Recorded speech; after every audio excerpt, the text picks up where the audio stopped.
आपने कहा सर आप खुद जीओसी रह चुके हैं इसी एरिया में। मैं इफ्तिकार चौधरी साहब, आप तो राजनेता हैं, आप मुझे बताइए ना, आप तो तहरीके इंसाफ के, पाकिस्तानी तहरीके इंसाफ के वरिष्ठ नेता हैं, आप जरा बताइए।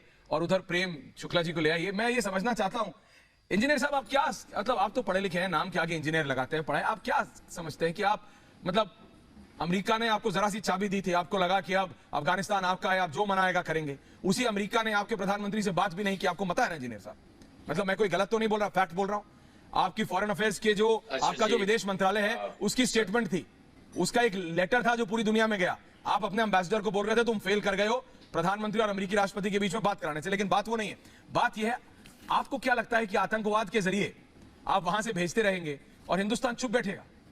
मतलब इफ्तिकार जी, मैं आपका माइंडसेट समझना चाह रहा हूं, क्योंकि मेजर जनरल ने तो बता दिया। सबसे पहले जी बात करने दीजिए। बताइए चौधरी साहब। मेजर जनरल साहब की भी मैंने बात सुनी है जी। और मेजर जनरल साहब को आपको पता है कि मैं इनको एक चला हुआ कारतूस समझता हूँ। ये बस ऐसे ही बड़बोले से मेजर चले हुए कारतूस को जिसको आपने बोलने की हिम्मत की है, उसमें अभी भी इतनी जान है कि एक बार जोर से बोल दिया। डेली का खर्चा आपसे चौधरी साहब, जिसको आपने बोला है ना, ये मेजर जनरल को लाइए जरा प्लीज। मेजर जनरल देखें, अगर चौधरी साहब, भारत जिसको आपने ये बोलने की हिम्मत की है, अगर एक बार जोर से गरज दिए ना तो आपको दिक्कत हो जाएगी। इतने किलोमीटर दूर बैठे हुए, सच बता रहा हूँ। देखिए आपकी उम्र बड़ी है, मैं कुछ ज्यादा नहीं बोलना चाहता, लेकिन सच बोल रहा हूँ। मेरे सामने फिर एक दफा देखिए दिक्कत क्या है चौधरी साहब, मैंने आपसे राजनेता की तरह आपको इज्जत देते हुए पूछा, आपको इज्जत राज नहीं आती तो मैं क्या करूँ? मुझे बताओ। आप बात सुनते नहीं है। मैं सुन रहा हूँ, मैंने आपसे पॉलिटिकली सभ्य तरीके से पूछा, आपने मेजर जनरल और भैया भिखमंगों के देश से आप इज्जत से बात करेंगे तो भिखमंगे कहाँ समझेंगे? प्रेम शुक्ला जी ठीक बोल रहे हैं, आपके लिए प्रेम शुक्ला आप गधा बहुल भी, आपके लिए प्रेम शुक्ला ठीक है। एक लीडर से उइगर में मुसलमानों को सुअर खिलाया जाता है और मारा जाता है, उन मुसलमानों की मस्जिदें तोड़ दी जाती है, उससे ये भीख मांग कर जी रहे हैं और खुद को इस्लामी देश कहते हैं। खुद को इस्लामी देश कहने वाले से बात करेंगे, इज्जत से बात करेंगे। लखोरों को आप इज्जत दीजिएगा, गधा अपट करने वालों को आप इज्जत दीजिएगा, उनको इज्जत बचे ना कहा। इफ्तिकार चौधरी साहब, इफ्तिकार चौधरी जी, राजा फैसल अहमद खान साहब, इफ्तिकार चौधरी, इंजीनियर इफ्तिकार चौधरी जी, मैं आपसे एक सवाल पूछ रहा हूं, आपको समझ आता है ये पूछ पे किसने किसकी पैर रखा है? इफ्तिकार साहब, समझ आ गया था जब आपके एयर स्पेस में घुस के मारा था, आपको समझ नहीं आया था। देखिए डोंट फोर्स मी, मैं चाहता हूं सब पे डिबेट हो। आपके साथ दिक्कत क्या है? आप चाहते हैं कि ऐसे रहे? आप चाहते हैं कि मैं बोलूं कि आपका प्रधानमंत्री गांजा और चरस से ऊपर सोचता नहीं है?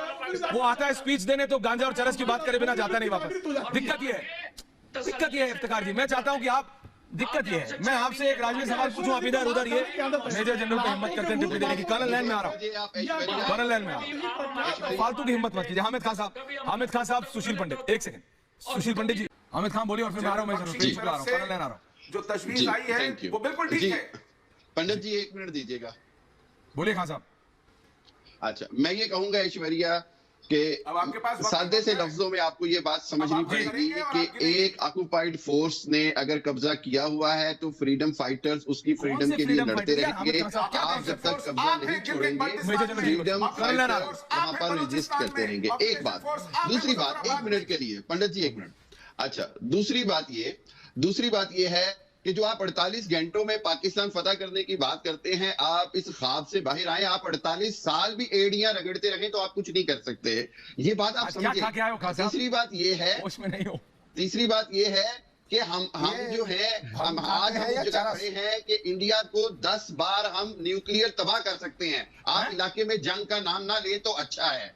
आपको ये समझ जाना चाहिए कि कश्मीर की आजादी, कश्मीर का फ्रीडम, कश्मीर का पाकिस्तान बनना ही वाहिद हल है। That is the only solution. Taliban की बात नहीं, पाकिस्तान की बात नहीं, कश्मीरी खुद। आपने बुरहान वानी शहीद का नाम लिया, आप जानते हैं कि इस जैसे आतंकवादी बुरहान वानी शहीद होने मेजर जनरल जीडी बख्शी, ये इनका प्रधानमंत्री नहीं, ये मेरे को लगता है इनके ये आजकल नॉर्मल, क्योंकि वहां से फ्री में आ रही है, उधर से अफीम भारतीय ऊपर से आ रही है। उस दिन कल मैं देख रहा था मेजर जनरल, तो काबुल की मार्केट में जैसे हमारे यहाँ चीनी वीनी बिकती है, चीनी नमक, वहां पे मतलब ओपीएम पूरा थैला भर भर के आ रहा है। देखिए ऐश्वर्या, ये चर्सियों से मैं बिल्कुल बात नहीं करने के मूड में, ठीक है साहब? सर, ये चर्सी है सारे। इनके एक मिनिस्टर है, वो रोज आधे पौए 1.5 पौए बॉम्ब की थ्रेट ऐसे देते हैं जैसे कि कोई अफीम के गोलों की बात कर रहे हैं। अफीम की गोलियां सब लगा के आते हैं। हकीकत बता रहे हैं। कोई there is no point wasting time with these people. इन्होंने चुनौती दी है और ऐसी चुनौती का हमारे लड़के जवाब देंगे। बड़ी अच्छी पलटन को हाथ लगाया है, खालसा पलटन को। मुझे पक्का ये भरोसा है उस पलटन पे। आपको हम बताएंगे होता है क्या। मैं बात बिल्कुल नहीं करूंगा आज इन चर्चों के मुंह लगने का मेरा बिल्कुल मूड नहीं है। ठीक है साहब, समझ गया। 2 टके के लोग हैं। काइंडली आप चुप कीजिए। राजा साहब, चर्ची और अमली से मैं नहीं बात करता। अगर मैं आपकी दफा ये बात करने लायक नहीं है। करना चाहिए ना। राजा फैसल